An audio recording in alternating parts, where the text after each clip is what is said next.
All right, thanks everyone for joining. I was one of our first live streams here at Datadog, so we didn't widely promote it, but thank those of you who are joining for joining us. We're actually recording it, so we will release it afterwards.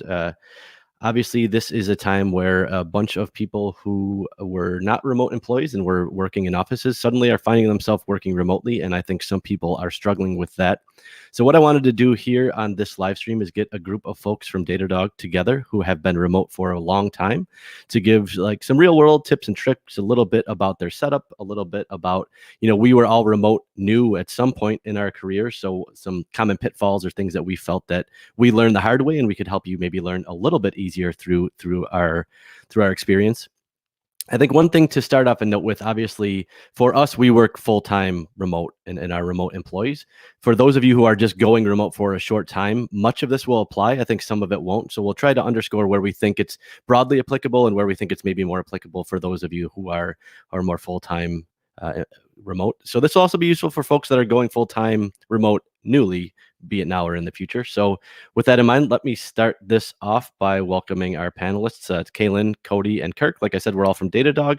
What I'd like to do is have you each introduce yourself and then give a little bit about the setup you're using. And I think maybe as interesting as just the hardware you're using, a little bit about the software you're using, but also a little bit about your setup, your space, what you think is important about your remote work. So Kirk, why don't we start with you? Yep.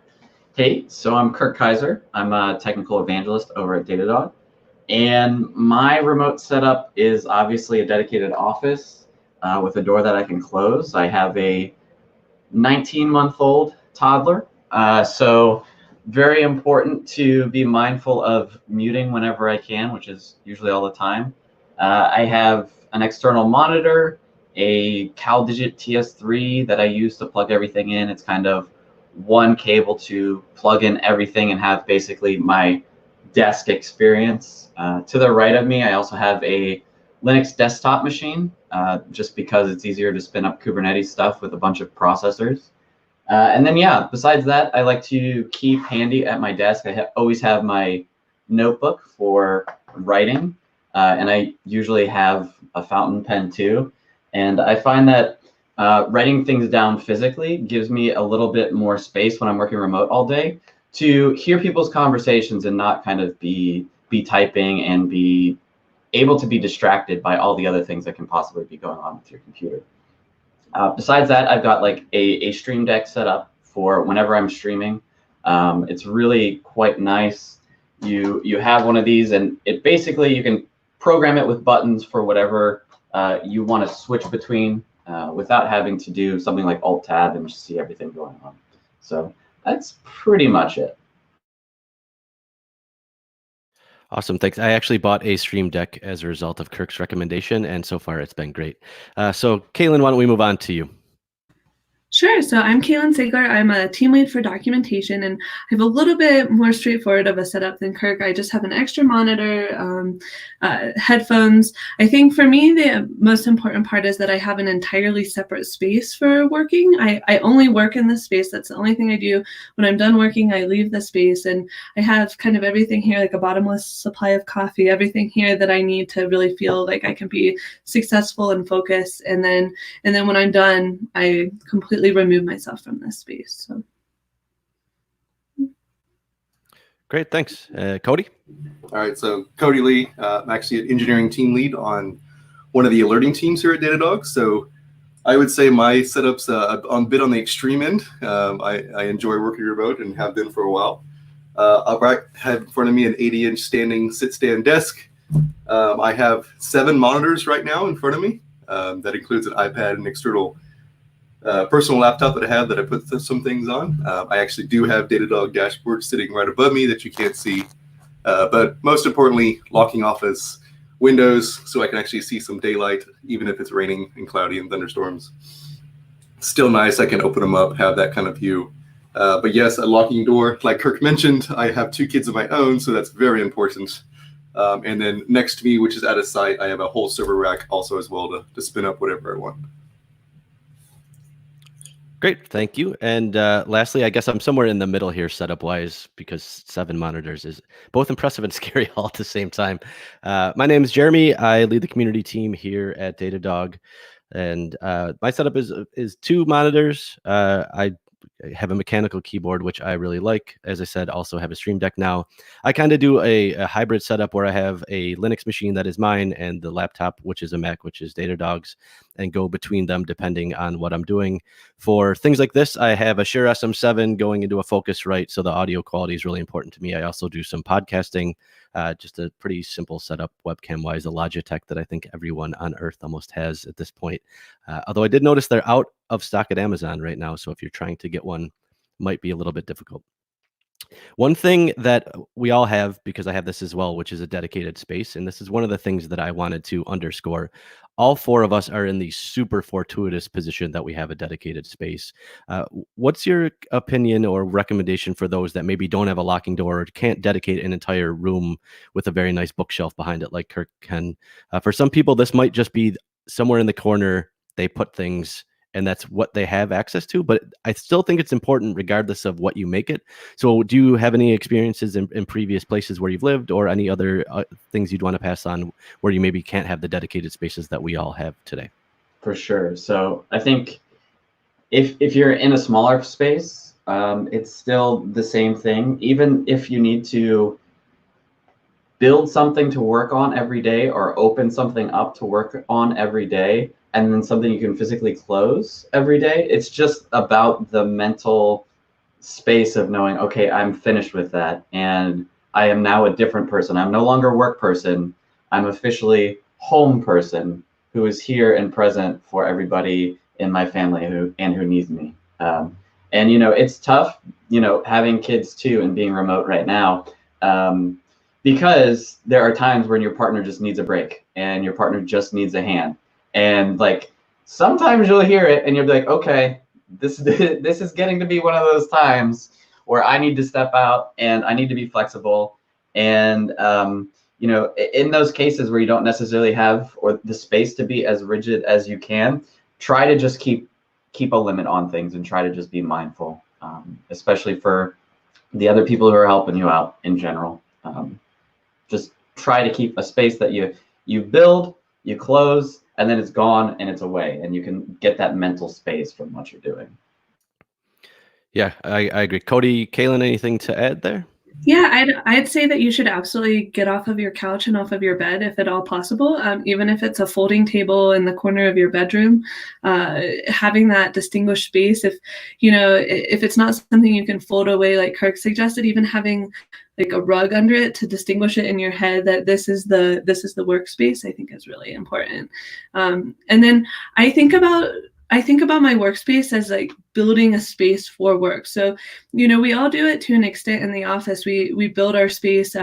For me, it's always having a really clean desk. I have to have a really clean desk to be productive. And that stuff is equally applicable, when you're at work versus working from home. So figuring out what those things are that you do to kind of build that productive environment for yourself. And not all of it's transferable to working remotely, but a lot of it is. And so figuring out what those things are for yourself and really being deliberate about it is really important, no matter how big or small of a space you have to be able to do that. Yeah, and I think we're kind of segueing into what we think our best practices for setup now. And I think one thing I would add there is it's important not only as we're talking about a space, but just to have a system, especially if you don't have a door, to let others know when it's okay to interrupt or when it's okay to come in. We're all going to still have the meetings that we've always had, regardless of whether we're in an office or not. So having everyone else in your home understand, okay, this is a time where I'm in a meeting and I can't be disturbed versus, nope, I'm just doing work. Or there might be times where you're coding and you really don't want to be interrupted because that interrupt work is really a big cognitive load. So having kind of some people do a green, yellow light system. Some people just, they know to knock twice. Do any of you have any system for this, or is it just pretty ad hoc? Yeah, my wife's actually really good about this, even though she can just walk in and bug me. She actually will text me, and I'm on a Mac, so the iMessage interface is right there. She's like, hey, are you done? Can I come in? It's really effective, and it's worked well for us. Great. Kaylyn, Kirk? We have signing. So there's hand signals that we have for whether it's, it happens by accident sometimes. So if I'm on a meeting and somebody tries to walk in, it's just like a basic, like, hey, hand signal out toward the door of where I'm at to be like, oh crap, and can't come in right now. So it's to some extent we use texting, like Cody said, just communicating first thing in the morning when the times are that I can't be interrupted. But then if it really comes down to it and accidents do happen, that's when the hand signals come in. So yeah, same thing. I look at my calendar every morning, discuss it with my partner, let her know when it is, and that's the times. The other thing that's really important for me, and I think one of the nice things potentially about working remotely, is you get the opportunity to do focused, quiet, intense focus work. So you really, if you have, as much as you can, like having the attention span to sit down by yourself and do focus work is an extremely rare thing nowadays. And so whenever you can, making time for that and figuring out the time that works for you. So for me, it's usually in the mornings. So usually the very first thing I'll do is go to my work computer, figure out what major project I've been working on that I can keep working on, and do that in the very first thing that I can do uninterrupted, and get it right out of the way, usually. Super interesting that you go over your calendar every day. That's not even something that had ever crossed my mind, to be honest. Yes. So some other things that at least I take into account, I have a super tiered Wi-Fi setup where anything that is work or my personal things that I considered important are wired. I then have a personal and a work separate Wi-Fi LAN. I have a couple IoT devices that I have on a completely separate LAN, and then I have a guest setup as well. So probably a little bit more tiered than most folks. How are you all handling things like separate networks or just general security and compliance are a little bit different when you're not in an office as well? So how are you handling those kinds of things? I know Cody's got a bunch to say here. Yeah, I'm in a very similar situation. I have overcomplicated it to the fact that it's more of a privacy concern. Like I get it, the corporation needs to have some visibility to make sure that the hardware is not compromised, but at the same time, it's also a personal responsibility for me to keep my privacy separate from work. So yes. It's pretty isolated. All Datadog, if they really wanted to, could see is, well, themselves. Yeah, I have a similar thing. I have Ubiquity gear, and I have my Datadog laptop on a completely separate network from the rest of my home in general, and so nothing is visible either way. Do we all have Ubiquity? Yeah, I think so. Well, Cody, I knew you did, so I wasn't sure about Kaylyn. Wow, so finally ringing endorsement for a single company there. I do want to say that I have separation, but not to the level that Jeremy and Cody apparently do. So I do have separation, but I have not separated into that many tiers. So you can be secure without being to that level, for sure. Absolutely. And then before we move on to the next section, any other best practices that you have specifically around setups or things like that? No? All right. So before we move on, we did get our first question, which is how often do you take breaks? Just like you normally would. Like, there's no difference. If you take breaks every hour, then take a break every hour, just like you would in the office. I take a few less breaks, but that's just me personally. But I'm also terrible at taking breaks and take them rarely. So yeah, it depends on the type of work I'm doing. So there's that deep focus kind of work where you really need an hour or 2 hours to be alone to really get in the zone and get into flow work or whatever it is. And then there's also like that asynchronous communication, planning, chatting with your teammates. And so depending on the type of work, like if I'm doing focus work, it can be 2-3 hours focused, best case, obviously. And then, when I do take breaks, I really like to walk, and I think we're fortunate enough that we can still take walks still. So I like to grab my toddler and go on a walk with him, get outside, hang out. And, there's this temptation, and I try to manage it, of taking your work with you as you take your break. Just because I have a phone and I'm very active on Slack. And it's something that I need to be more conscious of and get better at, of kind of, okay, 5 minutes is cool, just as long as everybody's aware. Either setting like an emoji status in Slack so that people know, I'm just taking a break. But yeah, I like to get out and I like to walk or do something physical when I take breaks. And yeah, walking is about as physical as I get nowadays. But awesome. So we'll oh, did you? I was going to jump in. So I find it really easy to not take breaks. It's really kind of tempting. You, like Kirk was saying earlier, you get very absorbed because you kind of have the quiet focus time. So I actually have to schedule them in, and I have like certain break routines and where I just completely walk away for just 5 minutes, and I don't take work with me. I just take a second to enjoy some coffee, even if it's just in a different room.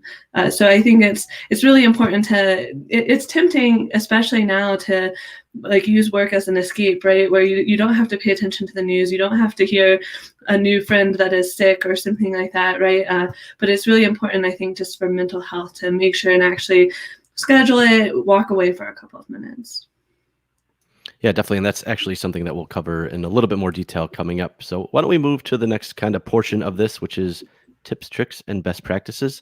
I've broken this down into a few general topics, but from there we can get into other things as well. But the first thing that I wanted to discuss is communication. And I'll kind of start this one by saying I personally think that over communication is critical for remote work. You have to learn how to communicate asynchronously, as I think is really important, but just building rapport with your team is a little bit different. You're not going to have that time in the kitchen. You're not going to have the little bit of walking to and from meetings, things like that. So building that trust and building that rapport by really over communicating, I think is really, really critical to being successful remote, and is going to be a big adjustment for people that have been in the office for most of their careers and now are being forced to work ad hoc remotely on short notice. So I think that's one thing you should be really, really mindful of. But curious what all of you think. And Kaylyn, why don't we start with you? Sure. So it's really interesting because when you work remote, you spend a lot of time on Slack or, any other communication tools. And sometimes you can spend an hour or two trying to hammer something out that you're sitting there like, if I could just sit down with coffee for 5 minutes, we had to figure this out. And so that's my advice, is don't hesitate to jump on a video call with somebody if you feel like you're spending a lot of time typing, you're not getting your meaning across, and if you feel like it's something you could solve much more quickly in person, don't hesitate to spend the time doing that, the couple of minutes that you need to do that in person, because you don't want to get caught in this trap of just going back and forth over text when you can solve it much more quickly. Yeah, very much agree there, and great point. Kirk, what do you think? I am a big fan of writing things down, rereading them, and editing them for brevity and clarity. One of the things that, I really appreciate and has impacted me a lot is 2 books in particular. Stephen King wrote a book about writing called On Writing, and William Zinsser wrote a book called On Writing Well. So very similar books. But the whole idea in those 2 books that really stuck with me is editing for brevity and clarity.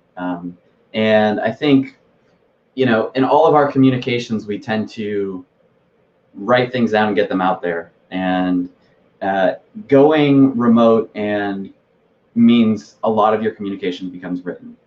And so you lose a lot of that physical sort of communication that happens in general. So I almost always send a message and then immediately edit it afterwards.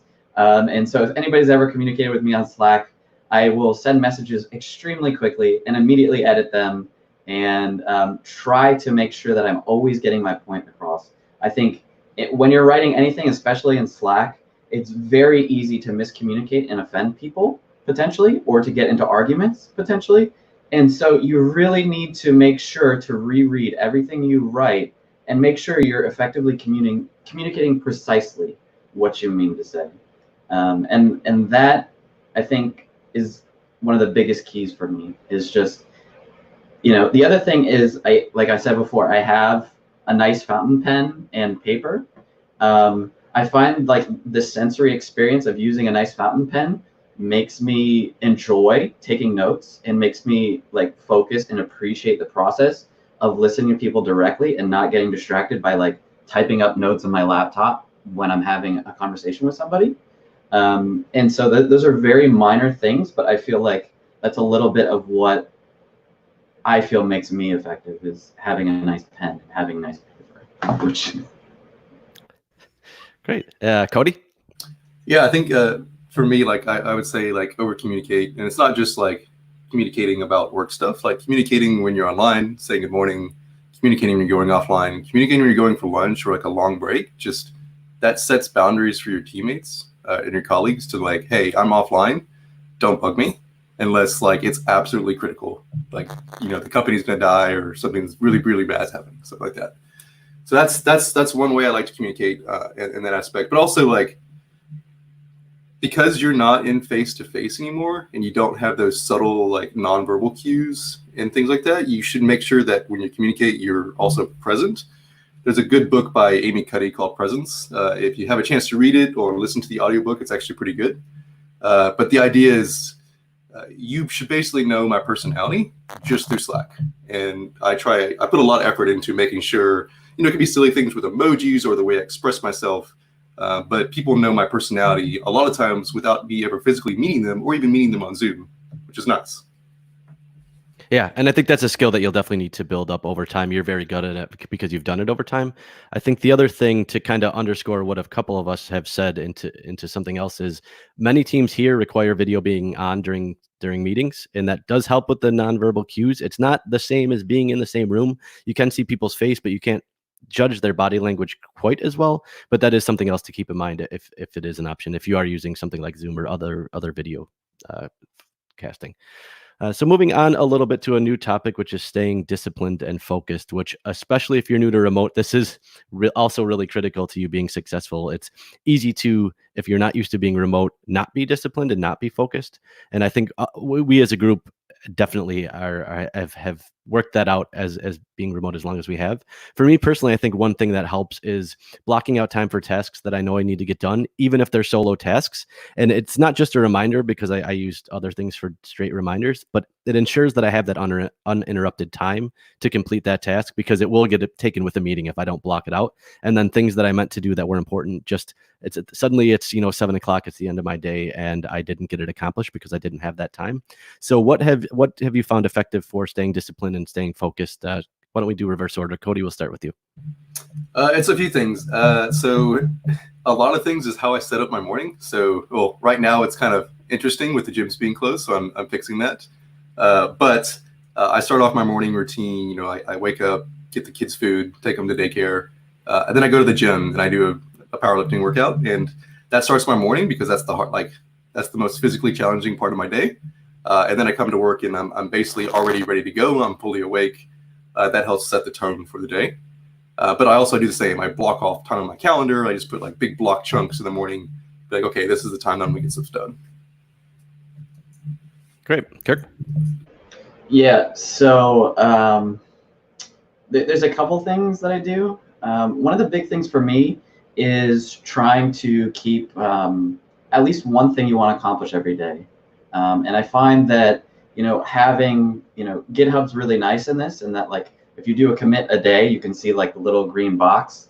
But, more and more of my work doesn't necessarily fit into that kind of green GitHub box that lets me know, oh, you did something, you accomplished something. But I find that having a small task that is accomplishable really starts the ball rolling and really prevents you from getting stuck. So even if it's stupid work that is barely productive, I'll do it and then I'll start it and I'll be like, okay, now that I've done this little dumb piece of work, I see the rest here and I'll just keep going. So I find that having stupid small projects helps when you get stuck. And then the other thing that I found especially productive for me is, we all tend to fall into the habit of procrastination, right? Like you get to a point in a project where you start to feel stuck and you feel like you don't know where to go next. I try to keep a few different projects on the back burner at times.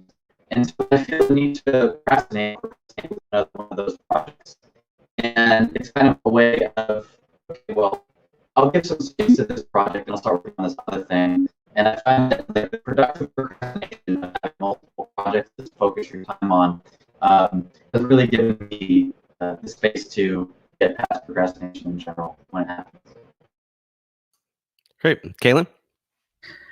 So for me, I get a lot of distractions throughout the day, and that's the biggest impediment for me being productive. And so what I try to do is I sit down every morning and I actually do a to-do list of what my goals are for the day, and I try to get as specific as possible. So if I have a meeting with somebody we're going to make an important decision or figure out a good direction, I include that as a part of my goals for the day, right? Is making sure to capture everything that you're actually planning on doing during the day.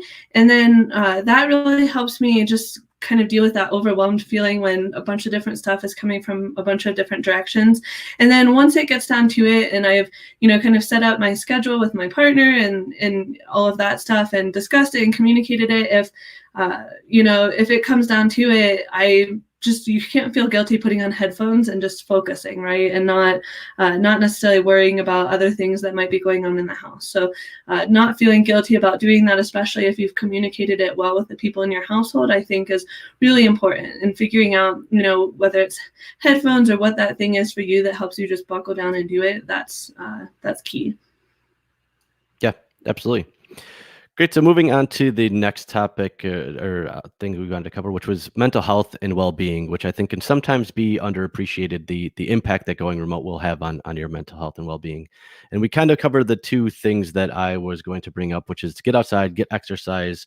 Like, just because you're working from home isn't a time that you don't want to do that. You actually probably want to do it more. A lot of people, especially if you're in our New York office, you're potentially walking to work, getting exercise, you're getting outside. So getting outside, especially in times like this where you're going to be fairly socially isolated, super important. And the other thing along those lines is don't neglect time to socialize and create those social bonds. You're not going to be in the office as you normally were, or if you're remote, this is the case for you always. So take a little time out at the end of stand-up, maybe depending on what your team stand-up look like, or just jump into a Slack discussion with someone maybe that you wouldn't have talked to and talk to them. We have Donut AI, which is a Slack bot that when you're new to the company introduces you to random people at a regular cadence and you hop on a Zoom with them. So whether it's structured like that or non-structured, I think it's really important. But curious what you all think about mental health and well-being. And Kaylyn, we'll start with you.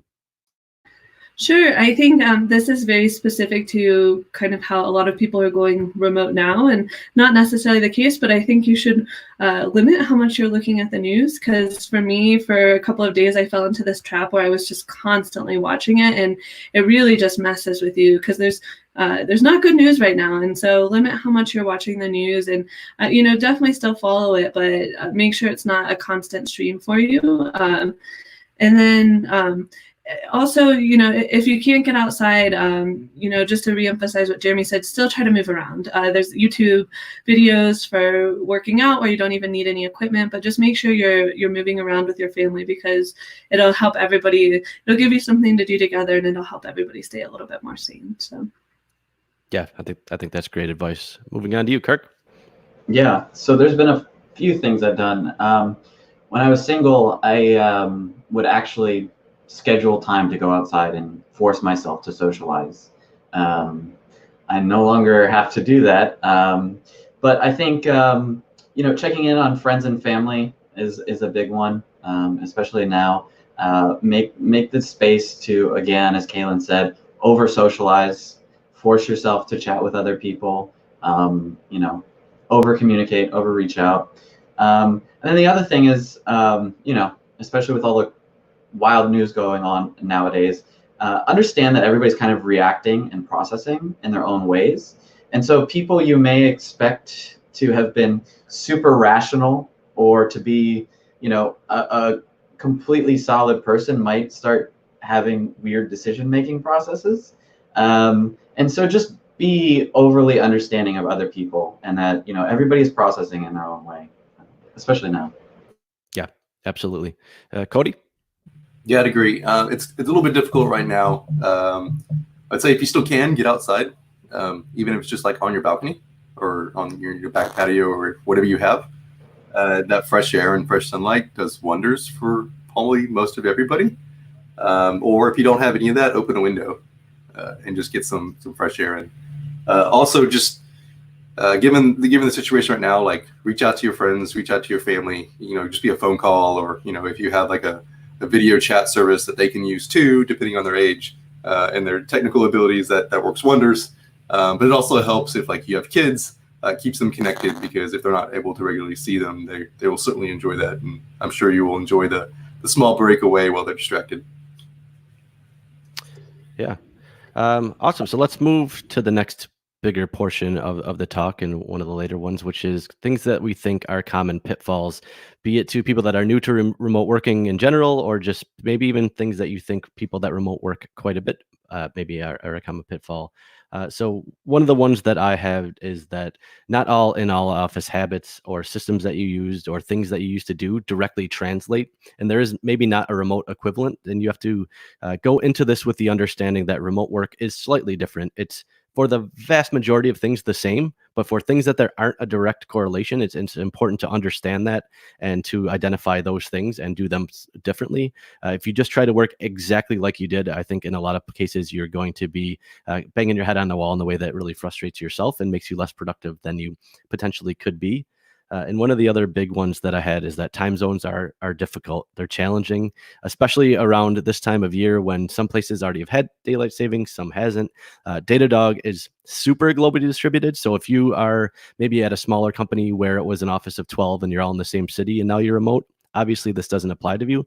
But for a company like us, where we have someone in almost every time zone across Earth, being inclusive and making sure that people are, if you're having a meeting, it isn't 2 a.m. for them, or trying to work asynchronously with those time zones is a challenge. And just even remembering what time zone people is in is a challenge. So for us, you can go to Slack and it will tell you what their current time is if they keep their time zone up to date, which for those of us that travel, you can automate it as a reminder. So those are two things that I think I've identified as pretty common pitfalls. What about you, Cody? Yeah, same thing. Like, time zone is always hard. I actually have a few tools, like you said, Slack. If they keep it up to date, you can always check the Google Calendar because it's probably up to date with the working hours. I actually have an app on my Mac that has like all the major cities that Datadog has offices in with their time zones and my colleagues that work for me. That's super helpful because I know, okay, it's right now it's 12 o'clock where I'm at, and it's 1 o'clock in New York, and it's now 10 o'clock in San Francisco, and in Paris, it's already 6 p.m. So they're done, right? So it gives me like some context of like where am I at the day relative to my colleagues, and is now a good time to chat. Excellent. What about you, Kirk? Yeah, so when I first started working remotely, there was kind of this thing, from the perspective of somebody, you think like there's something about being in an office where you're in this environment where you're forced to focus, and without that external thing to guide you and tell you to focus, you're going to be completely out of control, and you're not going to know how to make yourself sit still and focus on work, right? It's kind of like the default perspective for people who don't work remotely is, how the hell do you get yourself to do anything all day? And I think there's actually something to that. Like, I've been remote for a while, and it's important to notice when you're close to burning out, or you're either mentally overloaded and you feel overwhelmed and you need to just detach. Like, you just need a little bit of mental space. And I think people, for me personally, it was at first I needed to do that. And at first I needed like, a day or two of just doing nothing when I first went remote. And then after doing nothing, it was like I had the mental space again, and then I was able to do it and get in the program. And so I think for those people who feel as if, remote work will never work for me, I am just can't focus at all. I think that giving yourself mental space and allowing yourself to say, okay, I just can't process this right now. I can't deal with this right now. I'm going to take a break and do something else. And just making that mental space will change things for you. Because as humans, we want to build things, we want to do things, we want to help people. Like, that's by default. Like, showing up for work is really just showing up to help other people. And, as much as things are getting wild and crazy, you're going to want to help other people. You're going to want to make things. You're going to want to, kick ass so that other people you work with can be successful too. So don't really look at it. Don't look at working remote as being, oh my God, I'm going to never manage myself. Be forgiving with yourself, right? Like, this is wild and crazy times. But give yourself space and know that it will come. Like, you can do it. Yeah, absolutely. I mean, we're all humans, and we should all be treating everyone else like humans, especially in times like these, I think. Kaylyn, how about you? That was pretty profound, Kirk. That's going to be hard to follow. So, Sorry. you're not. Sorry, though. So for me, what I do for the time zone thing is I actually have clocks on the wall for the time zones that I work most commonly with, so that at a glance I can see what time it is somewhere with people that I work closely with. And then this is a much more general problem that I've had, but that I've also noticed that people in my team this week have struggled with. I forget to eat. And so forgetting to eat, because you get so focused, you're talking with people in different time zones. So I actually have to schedule and plan out my meals, which seems a little extreme. And I actually plan snacks too. So it's like very definitively in my schedule that I'm going to get up from my desk, walk into my kitchen, and feed myself. And if you don't, if you forget to eat, you'll hit like 3 o'clock in the afternoon and you'll realize that you're super unfocused and you're not as productive as you want to be anymore. And then all of a sudden you'll be like, oh, I should have eaten, hours ago. What's wrong with me? And then as soon as you eat, you're just like, oh, okay, I can be focused again. So it's really important to kind of take that time to maximize your own productivity. Yes.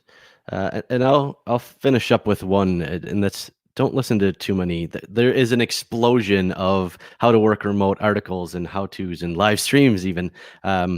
And I'm being a little facetious here, but do as much research as you can, but be reasonable. And the reality here is that remote work is just slightly different for everyone. All 4 of us have been doing it for quite some time. And you'll notice all 4 of our routines, all 4 of our setups are just a little bit different. So I think what's important, especially as you're going into this new, is find a schedule, find a routine, find a setup that works well for you. And if that isn't the best practice that someone else gave you, ignore the best practice and do what works for you. Just be mindful of what you think. If you see a common thread, at least listen to it and see if it works. But in the end, do what's right for yourself. So if there are any other questions, there was another shout out for ubiquity in the comments. If there are any other questions, feel free to throw them in the comments. I also created a channel that will keep temporarily open, maybe for a month or two, which is hash remote in our public Slack, which is chat.datadoghq.com.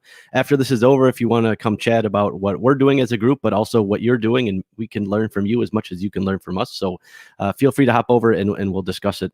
But one of the other things that I wanted to talk about is, what do you think are some differences between remote workers like the 4 of us and maybe a person who's working remote now, probably temporarily due to the current restrictions?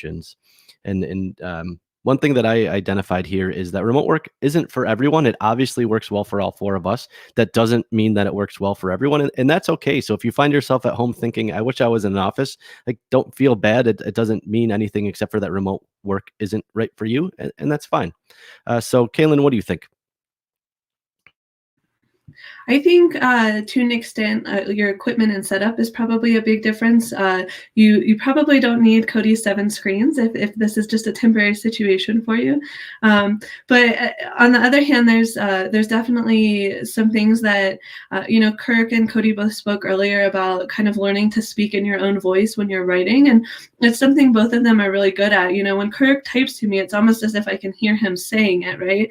And so that's developing these skills can be really beneficial moving forward when you go back into an office. Yes, absolutely, would agree. Kirk, what do you think? So for me, one of my favorite things about working in an office is doing things like debating about product direction. And I find when you get a group of people who are super smart, super focused, have very strong opinions, and who are willing to back them up with good data and good arguments, I think that's something that you really miss in working remote. I think Google Docs, we use a lot of Google Docs internally at Datadog. There's this option to suggest things in Google Docs, and we have a lot of conversations about living documents. And I think that's a very close second to in-person debates. And so I know that I certainly miss having those conversations with super intelligent people in person. That is a definite difference. It's kind of those product debates that happen. And there's not really much to be done about it. That's definitely a difficult thing, I think, to replicate remotely. Cody, what do you think? Yeah, I mean, there's a few things. I mean, there's some clear equipment differences. Not everybody needs 7 screens, but I do, apparently. You might invest, if you're long-term remote, like a better microphone, like Jeremy and myself, and I think probably both Kirk and Kaylyn have. At least a decent webcam. Like, I'm actually using the built-in Mac Pro webcam. It's actually pretty nice, but if you don't have like a Mac Pro, it may not be as good, and so you may need to invest in a better webcam. These little things go very long way. If I originally was using the Mac Pro microphone, my teammates finally told me, and I'm like, why didn't you tell me sooner? That it was very noisy because I have a fan underneath this, and so that's not good. Like, you may not notice it, but your colleagues are noticing it and they're hearing it. So be cognizant of that and ask them if they think that you have some problems, whether it's audio or visual, when you're chatting remotely. Again, there's another thing. If you're full-time remote, your ISP will eventually fail. It's probably happened to you if you're already working temporarily remote. So sorry, but it happens. But it's something to invest in it as a fallback network, whether that be like using a hotspot on your cell phone, going to a coffee shop, or even paying a secondary provider. I would suggest, I can't do it here because of where I live. I'm a little bit out, but if you can get a business class network, get it. It's so much more worth it. So that's some other things that are some slight differences. Yeah, I have a cellular backup for mine, and it's come in handy a couple times. I know. Obviously, if you're working remote, again, just for a little while, probably not worth the investment. But if it's something that you are going to work remote full time, I think that just one day of lost productivity, and it's paid for itself in spades, I think. Great. So that kind of wraps up that section. I had a couple other questions that I was just curious where you fell on, and if anyone else has questions that they want to jump in with, let me know. If not, we're getting up to the time that we said that we would spend here. So the first question that I had is, where do you stand, for lack of a better word, and I didn't mean to do that, on standing desks? I am standing talking to you, so I stand tall. Cody? I'm currently standing as well, but not everyone needs a standing desk. I do it to just basically keep moving throughout the day. But I also have on a site here, a cycle where I can pull it over and actually, cycle while I'm working as well. Yeah, I'm sitting in a chair, which I don't think we talked about chairs. I initially, when I went to set up my work from home office, I initially had this idea for a chair that I saw online, and I thought it looked great. And then I actually got a chance to go to a store and try it out, and it was terrible. So the one thing I will say about office chairs, is if you're thinking about buying one, definitely try it out first. I don't know how logistically possible that is now, but trying out a bunch of different chairs before you make your purchase was a big one for me. And my desk also converts into a standing desk. I have a little button that I push, and it's scary. I have 3 monitors and a laptop and a couple other things. It's scary when it goes up because all of these cables get stretched a bit, but it works. Okay. Jeremy, how do you feel about standing desks? I have a standing desk and really like it. It's interesting because it's a little bit of a contentious subject. Some people really are anti-standing desk. I have the Jarvis Fully, which I really, really like. I do it for the same reason as Cody, which is to just keep moving between the day. I tend to work a lot, and I find even if I only use it twice in a day, it does make a noticeable difference in how I feel later in the day. And the last question before I'll turn it over to you, and then we'll end this, is what do you think your biggest challenge going from a full-time in the office worker to a full-time remote worker was? Let's start with you, Kaylyn. I think for me, it was, and these are all topics that I've already kind of hit on, but just getting so absorbed that I don't even look up throughout the whole day, and I forget to eat, I forget to take breaks, and just learning how to kind of schedule that into my day and make sure I'm taking care of myself as well as, taking care of the work that needs to get done. It's very rare that there's something that can't wait 5 minutes to go get a snack or go walk outside for a little while. So I would definitely say that it's important to make sure to keep taking care of yourself, which is a whole topic that we talked about, but I just don't think can be emphasized enough, because I think people just kind of get so focused and want to be present, want to be a team player, that you forget that a big important part of that is making sure that you're in a good enough mental state to be present and be a good team player. Yep. Kirk? So I think it depends on the type of work you're doing for how the transition is. So my initial work from home experiences were as an individual contributor, software engineer.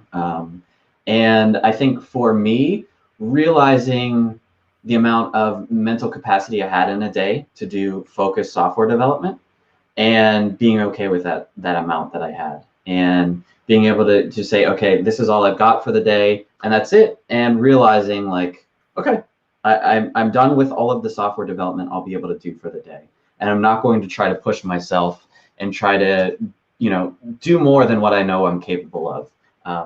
Sustainably being the important word here. I've always been on call for any software I've deployed or worked with in my professional career. And I always mention having tank in the gas whenever you're responsible for production software. And so usually that means, keeping a little bit of reserve energy in case things go wild.